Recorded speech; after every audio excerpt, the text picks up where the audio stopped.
வார்த்தை சொல்லியிருக்காரு. அதுக்கு வந்து நேற்று விஜயும் போய் சரின்னு சொல்லியிருக்க மாட்டாரு. இல்ல அதே வார்த்தை சொல்லியிருக்காரு. சாரி மாறின்னு சொல்லியிருப்பாரு. நீங்க புரிஞ்சுக்கணும். சரின்னு சொல்லியிருக்க மாட்டாரு. சாரி மாறி பேசுறாங்களேன்னு சொல்லியிருப்பாரு தானே. அப்படிதான் அது சரியா சொல்லணும். இப்ப நீங்க ஒண்ணு இந்த மாதிரி பேசுறவங்க வேற எப்படி சொல்றது? இந்த வார்த்தை சொல்லியிருக்காரு. இல்ல இல்ல இல்ல நம்ம ஒண்ணு சொல்றேங்க. இப்போ அந்த தங்கச்சி எல்லாம் பேசுறத பொன்ராஜையா கேட்ட மாதிரி எல்லாருமே கேட்டிருப்போம். ஒரு தங்கச்சி சொல்லுது, எங்க வீட்டுக்காரரை விட எனக்கு விஜய் தான் பிடிக்கும். இன்னொரு தங்கச்சி சொல்லுது, குப்பையில்றவன் ஆட்டோ ஓட்டுறவன்லாம் 2 3 பொண்டாட்டி வச்சிருக்கும் போது அவர் வச்சுக்க கூடாதான்னு சொல்லுது. இன்னொரு தங்கச்சி, நாங்க அக்காவா இருப்போம் தங்கச்சியா இருப்போம், வேணும்னா பொண்டாட்டியா கூட இருக்கும் அப்படின்னு சொல்லுது.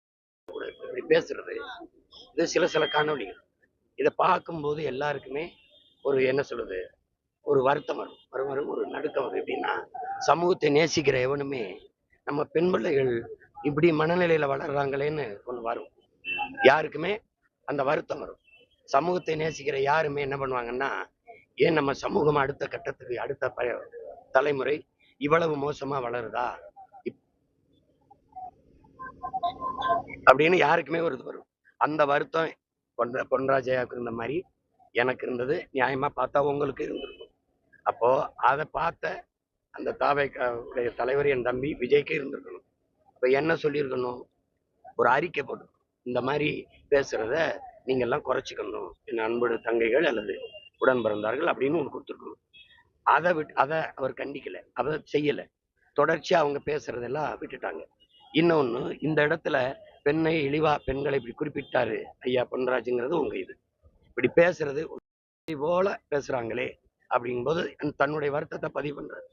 இப்ப நான் என்ன சொல்றேன், இவர் கட்சியில இருக்கிறவங்க, என்னோட விஷயம் கட்சியில இருக்கிறவங்க என்னைய, என் குடும்பத்தை, தம்பி சிவகார்த்திகேயன் குடும்பத்தை, அருமை சகோதரர் அஜித்தோட குடும்பத்தை எல்லாம் பாருங்க, அஜித்தோட குடும்பத்தை இங்க பாருங்க. இது என் தங்கச்சிய எப்படி போட்டிருக்காரு பாருங்க. விஜய் படத்தை போட்டு ஒருத்தர் இது மாதிரி ஒரு புத்தகம் போடலாம். உங்களுக்கு புரியுதுன்னு நினைக்கிறேன். எப்படின்னா, அவ்வளவு இழிவா பேசுறாங்க.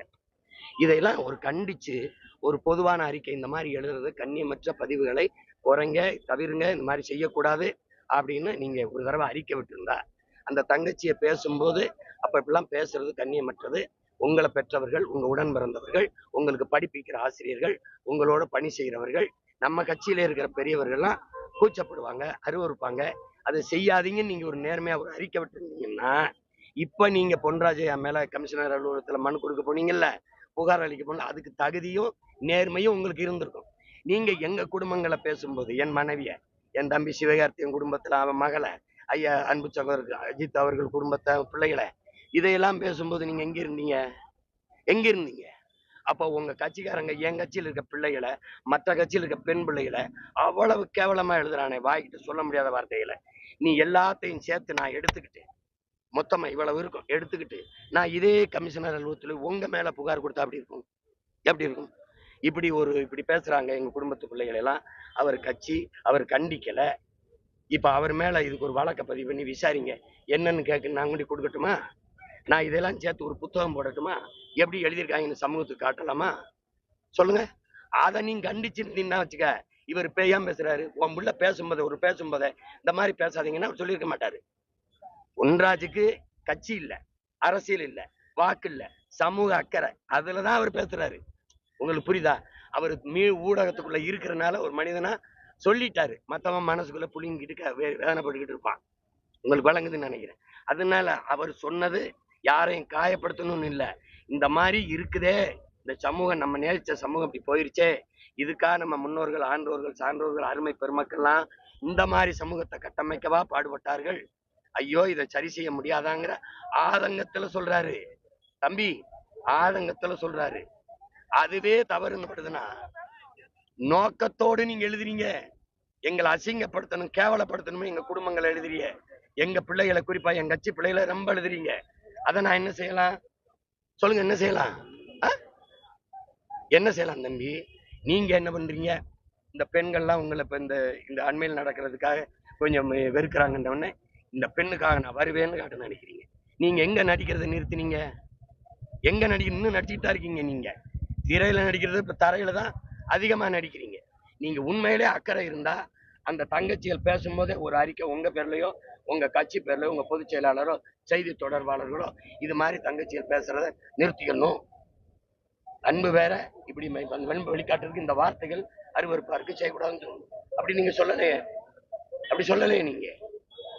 அப்புறம் இப்ப பொன்ராஜ் சொன்னதுல அவர் சொல்றது வருத்தம், ஆதங்கம், யாரையும் காயப்படுத்தணுங்கிற வார்த்தை அல்லது.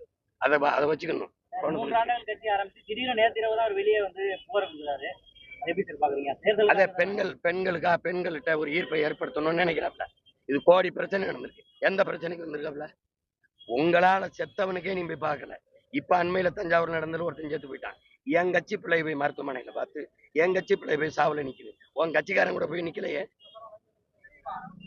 உங்க விஜய் உயிரென வர்றேங்கிற, உங்க விஜய் உயிரெடுக்க வர்றேங்கிறதான் சரியான பாட்டு. எந்த இடத்துல? போன இடமெல்லாம் செத்துருக்கான். அப்புறம் வருத்தம் சொல்லணும்ல, போக முடியல. இப்ப அங்க போனா கூட்டம் வரும், ஆனா வளைகாப்புக்கு போக கூட்டம் வராது. கல்யாண வரவேற்பு போனா கூட்டம் வராதா? என்ன ஒண்ணும் பேச மாட்டேங்கிறீங்க? அதுக்கே வரல. திமுக கூட்டணியில இருந்து வேல்முருகன் சார் வெளியில வந்துட்டு 5 ஆண்டுகளா தனியார் தொலைக்காட்சியில பேட்டி கொடுக்கும்போது சொல்றாருங்க, இப்போ வந்து கோயில்கள் எல்லாம் வந்து நம்ம வந்து தமிழ்ல வந்து இது பண்ணணும், அதான் சமஸ்கிருதத்துல பண்றாங்க. அதை நான் சொல்லும் போதே வந்து சேகர் பாபு என்ன வந்து நேரடியா கண்டிச்சாரு அப்படின்ற மாதிரி சொல்லியிருக்காரு. அதுல உங்களையும் சொல்லியிருக்காரு சார். கண்டிப்பா.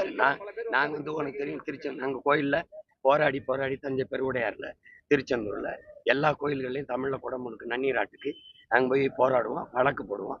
வழக்கு போட்டு தான் நானே எங்க அப்பா மணியரசன் அவங்க ஒரு தெய்வ தமிழ் அமைப்பு வச்சிருக்காங்க. நாங்க சேர்ந்து போராடி தான் அந்த உரிமையை பெறுறோம். அதுல அவர் ரத்தம் ஒரு உணர்வு மதிக்கத்தக்கது. ஆனா அவங்க மறுக்கத்தானே செய்வாங்க. அவங்க வந்து எனக்கு பதில் சொல்லும்போது சொல்றாங்க, மக்கள் எந்த மொழியில விரும்புறாங்களோன்னு. எந்த மொழியில விரும்புறாங்க? சமஸ்கிருதத்துல சொல்லணும்னு என் மக்கள் விரும்புறாங்களா? நான் கேட்டேன். நீங்க அப்பவே நம்ம ஒழிச்சிருக்கணும். தமிழிலும் அப்படின்னா என்ன? அமெரிக்காவிலையா, இல்ல ஆப்பிரிக்காவிலையா, இல்ல இங்கிலாந்துலையா? டேய், இது ஏன் நாடுறா? கோயில் ஏன் கோயில்ரா? உள்ள இருக்கிறவன் என் முன்னவன்றா. கட்டுனவை எம்பாட்டேன், சிலையை செதுக்கினவேன்னா, தூக்கி கொண்டு வச்சதுன்னா எப்படி இருக்கு பாருங்க. என் இறைக்கு முன்பு என் மொழியில தானே கும்பிடணும். மந்திரம் இல்லையா? நிறைமொழி மாந்தர் மறைமொழி தானே மந்திரம் என்பாங்கிறேன்னா, தமிழே மந்திரம்ங்கிறான். இது தனியா மந்திரம் இல்ல, முன்னாடி வந்து தமிழ்னு சொல்லிக்கிட்டு அதுவே போதும்ங்கிறான். புரியுதா? அது ஒரு சொல்றது சரிதான். மக்கள் நீதிமன்றத்துக்கு வந்து வெளியில இருந்து ஆதரவு தரணும்னு சொல்லியிருக்காரு. இதுக்கெல்லாம் என்கிட்ட போய் கேட்கலாமா? எங்க அண்ணன் இங்க கூட்டணியில் இருக்க நெருக்கடி புரிஞ்சு சூழ்நிலைஞ்சு பெருந்தன்மையா வேணான்னு விட்டுட்டாரு. அதுல என்ன சொல்றது? வேணா இது போய் எதுக்கு, நம்மளால ஒரு நெருக்கடி வேணான்னு விட்டுட்டாரு.